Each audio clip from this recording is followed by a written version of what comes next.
Hello friend, welcome to D Kumar life line classes. I am Dinesh Kumar. दोस्तों, आज हम लोग बात करेंगे बहुत इंपॉर्टेंट टॉपिक आपका है इन्वायरमेंट एंड इकोलॉजी का मटेरियल साइकिल। मटेरियल साइकिल में लास्ट लेक्चर में हम लोगों ने डिस्कस किया था आपके कार्बन साइकिल और नाइट्रोजन साइकिल हम लोग डिटेल डिस्कस कर चुके हैं। और बहुत इंपॉर्टेंट साइकिल अब हम लोग डिस्कस करने चल रहे हैं किसकी, सल्फर साइकिल। तो इस वीडियो में हम पूरा डिस्कस करेंगे कि सल्फर साइकिल रियल में होते क्या है, उसका डेफिनेशन क्या है, कौन कौन से स्टेप इन्वॉल्व होते हैं, कौन कौन से एग्जाम्पल आपके हैं माइक्रोब जो आपके यूज होते हैं सल्फर साइकिल में, और सल्फर साइकिल क्यों आपका इम्पोर्टेंट है, उसका सिग्निफिकेंस क्या है, ये हम पूरा इस वीडियो में पूरा डिस्कस करेंगे। ये वीडियो लास्ट तक देखिएगा, आपका जो कंसेप्ट है वेल क्लियर हो जाएगा। ये जो वीडियो है, चाहे आप कंपटीशन की बात करें, चाहे सिविल सर्विसेज की बात करें या एकेडमिक कोर्स की बात करें, चाहे बीएससी बीटेक के स्टूडेंट हो, हर एक के लिए क्या है बहुत आपका इम्पोर्टेंट आपके है। तो दोस्तों, हम लोग वन बाई वन स्टार्ट करने चले मटेरियल साइकिल के बारे में। पहले हम लोग बात करते हैं इसमें सल्फर साइकिल रियल में होता क्या है। Sulphur cycle is a biogeochemical cycle consist of various processes that together enable the movement of sulfur through different reservoirs like atmosphere, biosphere and lithosphere। तो अब देखा जाए सल्फर साइकिल क्या है, एक प्रकार का क्या है बायोजियोकेमिकल साइकिल है, जिसमें दोस्तों क्या हो रहा है, सल्फर मॉलिक्यूल का क्या हो रहा है, एक आपका मूवमेंट हो रहा है एक प्रोसेस में। अब वो प्रोसेस में इन्वॉल्व कौन कौन हो रहा है, तो बोलेंगे sir atmosphere, biosphere and lithosphere. इसी में क्या होता है आपका सल्फर साइकिल का पूरा इन्वॉल्वमेंट आपके होते हैं। Sulphur is important minerals in living organism that found in biomolecules like protein. देखा जाए सल्फर एक बहुत इंपॉर्टेंट आपका है मिनरल्स होता है जो लिविंग बॉडी के लिए बहुत इंपॉर्टेंट है, क्योंकि ये सल्फर जो होता है कुछ आपके अमाइनो एसिड्स होते हैं, उसमें क्या होता है सल्फर मॉलिक्यूल क्या होता है आपका पाया जाता है, जो प्रोटीन के निर्माण या सिंथेसिस में क्या होता है इन्वॉल्व होता है। Sulphur is also an essential mineral found in rock soil is the main reservoir of the sulphur compound. देखा जाए सल्फर जो होते कहाँ पाए जाते हैं दोस्तों, एसेंशियल मिनरल्स किसके होते हैं, रॉक एंड सॉइल के, ठीक है, जिसको हम लोग क्या बोलते हैं लिथोस्फीयर। ये मेन रिजर्वर होता है किसका, सल्फर कंपाउंड का। जो भी सल्फर कंपाउंड है सबसे ज्यादा रिच अमाउंट में क्या होते हैं आपके रॉक या सॉइल में ही क्या होते ज्यादातर आपके क्या होते पाए जाते हैं। The sulphur cycle is termed a biogeochemical cycle as the element different oxidation state move through various ecosystem on earth affect both biological and geological process। देखा जाए सल्फर साइकिल क्या है, एक अभी हम लोग डिस्कस किया है कि बायोजियोकेमिकल साइकिल होता है जिसमें आपके एक स्पेसिफिक एलिमेंट जिसके हम सल्फर की बात कर रहे हैं उनका क्या है डिफरेंट रिजर्वर में क्या होता है इनका मूवमेंट होता है, वेरियस इकोसिस्टम में जो अर्थ में है मूवमेंट होता है, जो आपके बायोलॉजिकल और जियोलॉजिकल प्रोसेस दोनों को क्या करता है आपको इफेक्ट करता है। बहुत इंपॉर्टेंट आपका ये होता है।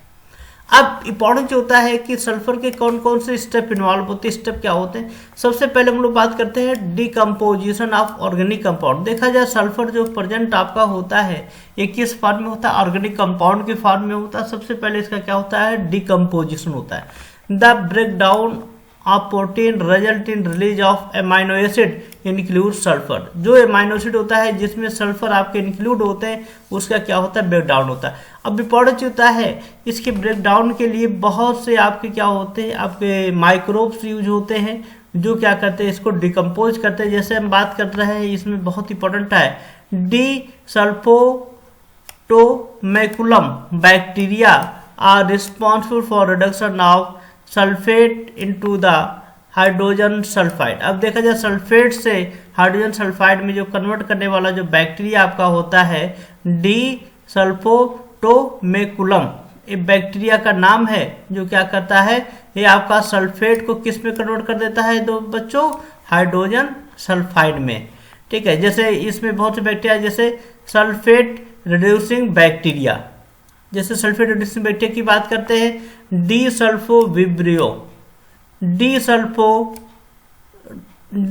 सल्फ्रिकेन, ये आपके क्या है बैक्टीरिया हैं जो क्या करते हैं रिडक्शन का काम करते हैं।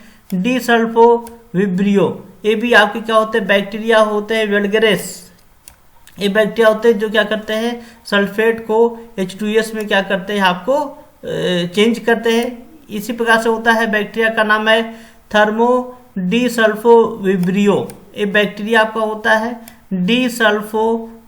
डिसल्फोटोमेकुलम। ये बैक्टीरिया आपके होते हैं, ये बैक्टीरिया है जो क्या करते हैं आपके किसमें रिडक्शन करते हैं सल्फेट को, किसमें, सल्फाइड में।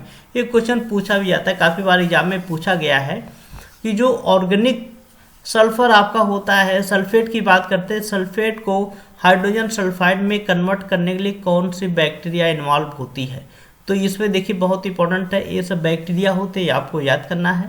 ये बैक्टीरिया बहुत इंपॉर्टेंट है, पूछे जाते हैं यहाँ पे कंपटीशन में भी, एग्जाम में भी, तो क्लियर होना चाहिए। अब इसमें देखा जाए जब ऑक्सीडेशन, इसमें क्या हुआ, रिडक्शन हो गया, देन सेकंड स्टेप क्या होता है दोस्तों, oxidation of hydrogen sulphide into elemental sulphur.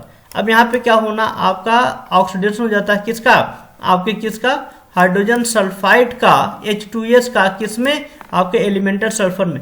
The hydrogen sulphide oxidize to yield elemental sulfur. The first step in the oxidation process, it take place by certain photosynthetic bacteria belong to the family Chlorobacilli। देखा क्लोरोबाइएसी की हम बात करते हैं, ये bacteria होते हैं जो फोटोसिंथेटिक बैक्टीरिया होते हैं क्लोरोबाइएसी, जो क्या करते हैं आपके हाइड्रोजन सल्फाइड को एलिमेंटल सल्फाइड में क्या करते हैं, कन्वर्ट करते हैं।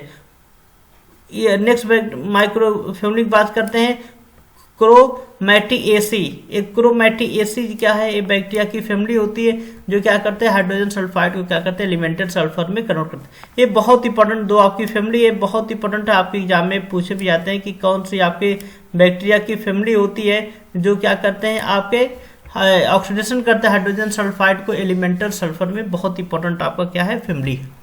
थर्ड की बात करते हैं ऑक्सीडेशन ऑफ एलिमेंटल सल्फर। जब एलिमेंटल सल्फर आपका फॉर्म हो गया, देन उसको क्या कर देते, किया जाता है, ऑक्सीडेशन किया जाता है। The plant are enable to immediate make use the elemental sulphur that present in the soil. जो सॉइल में एलिमेंटल सल्फर है उसको क्या करते हैं, बैक्टीरिया, उसको क्या करते हैं, प्लांट क्या करते हैं, न्यूट्रन के फॉर्म में इनटेक करते हैं। लेकिन उसको ऑक्सीडेशन कौन करता है, एलिमेंटल सल्फर बैक्टीरिया का, एलिमेंटल सल्फर का ऑक्सीडेशन कौन करता है, तो बैक्टीरिया का नाम होता है chemolithotrophic bacteria. Chemolithotrophic bacteria are responsible for its subsequent transformation into sulphate. तो जो एलिमेंटल सल्फर है सल्फेट में क्या कर देगा, कन्वर्ट कर देगा। कौन सी बैक्टीरिया करती है दोस्तों, कीमोलिथोट्रोपिक बैक्टीरिया। ये बैक्टीरिया होते हैं जो रिस्पॉन्सिबल होता है जो एलिमेंटल सल्फर को क्या करेगा, सल्फेट में क्या कर देगा, आपको कन्वर्ट कर देगा। बहुत इंपॉर्टेंट है। रिडक्शन ऑफ सल्फेट, जब सल्फेट हो जाता है उसका क्या होता है, रिडक्शन होता है। तो रिडक्शन के लिए कौन सी बैक्टीरिया रिस्पॉन्सिबल होती है, डिसल्फोविब्रियो डिसल्फोफुरिकेन्स। ये पूरी बैक्टीरिया का नाम है डिसल्फोविब्रियो डिसल्फोफुरियन। ठीक है, ये बैक्टीरिया का पूरा नाम होता है जो क्या करता है, सल्फेट को रिडक्शन करता है। Is responsible for the reduction of sulphate into hydrogen sulphide. This is accumulate in two state.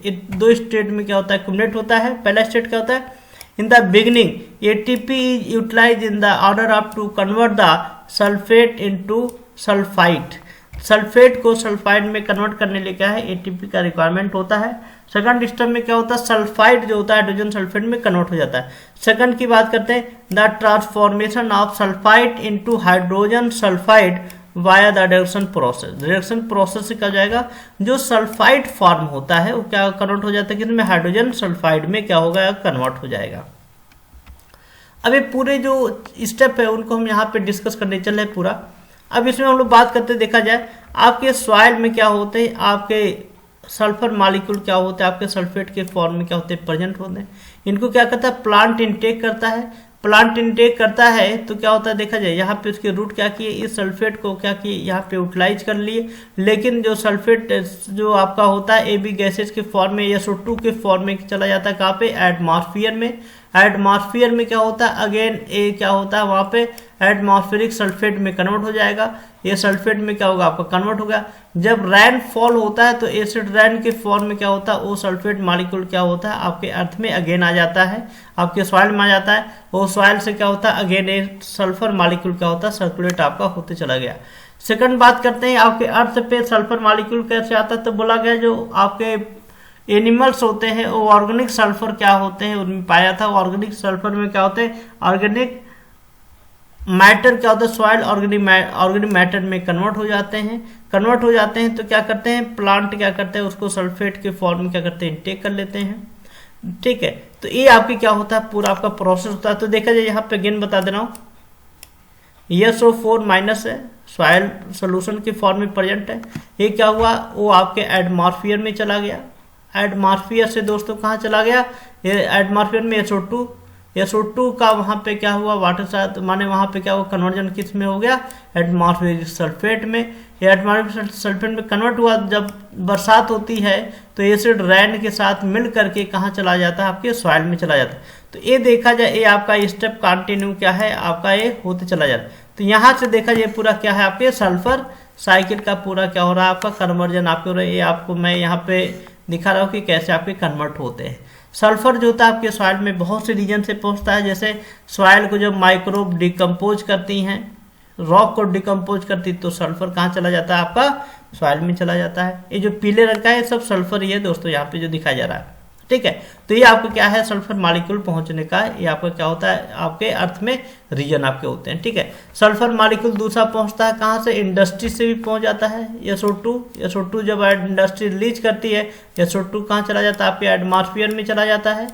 ठीक है, एटमॉस्फेयर में सल्फेट में कन्वर्ट हुआ, एसिड रेन के साथ रिएक्ट करके कहाँ चला गया, वाटर में चला गया।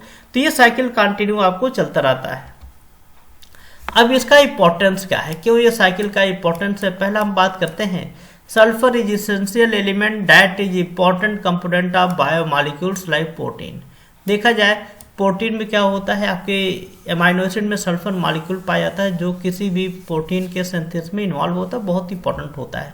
सल्फर की हम लोग बात करें, यहाँ पे sulphur is found in nature in combined state and other elements. जैसे देखा सल्फर की बात करते हैं, ये आपके नेचर में प्रेजेंट होते हैं कंबाइंड स्टेट में। जैसे आपका नाइट्रोजन की बात करें, आयरन की बात करें, फास्फोरस की बात करें, इनके साथ क्या होता है, इजिली क्या होता है, आपका कंबाइन होता है। थर्ड की बात करते हैं, sulphur bacteria are chemoautotrophs. देखा जाए जो बैक्टीरिया होते हैं, कुछ फोटो ऑटोट्रॉप्स होते हैं, कुछ कीमो ऑटोट्रॉप्स होते हैं। तो कीमो ऑटोट्रॉप्स के लिए क्या होता है, सल्फर आपका इंपॉर्टेंट मॉलिक्यूल होता है, जिसको क्या करते हैं, आपके केमिकल एनर्जी से आपके अनदर एनर्जी में क्या करते हैं, कन्वर्ट करते हैं, जो एक फूड चेन में क्या होता है, इन्वॉल्व होता है। तो इसका मतलब क्या है, ये सल्फर साइकिल क्या है, फूड चेन में आपके क्या होते हैं, इन्वॉल्व होते हैं, और हमारे इकोसिस्टम को भी क्या करते हैं, बैलेंस करते हैं। Biological process occurring in terrestrial ecosystem in the sulfur cycle are responsible for increasing the availability of sulfur in plant and microbe। देखा जाए कहीं ना कहीं आपके इकोसिस्टम के लिए भी क्या होते हैं, आपके सल्फर साइकिल क्या है, आपका इंपॉर्टेंट होता है, जिनका रिस्पॉन्सिबिलिटी क्या होता है कि प्लांट और माइक्रोब के अंदर जो सल्फर की क्या करता है, अवेलेबिलिटी को इंक्रीज करता है, जिससे उनके बॉडी में प्रोटीन की सिंथेसिस होता है। तो ये बहुत आपका इंपॉर्टेंट आपका है। थैंक यू दोस्तों। नेक्स्ट लेक्चर में हम लोग बात करें, बहुत इंपॉर्टेंट टॉपिक है फॉरेस्ट रिसोर्स। हम लोग जानते हैं कि फॉरेस्ट हमारे अर्थ के लिए कितना इंपॉर्टेंट है, हम लोग डिस्कस इसको करेंगे। फॉरेस्ट रिसोर्स क्या है, अवेलेबिलिटी क्या है, यदि हम लोग फॉरेस्ट को डिप्लेशन कर देंगे, डिग्रेड कर देंगे, तो उससे क्या हमारे इन्वायरमेंट पे इम्पैक्ट पड़ेगा और सोसाइटी पे क्या पड़ेगा, ये हम लोग नेक्स्ट लेक्चर में हम लोग डिस्कस करेंगे। Thank you, all the best.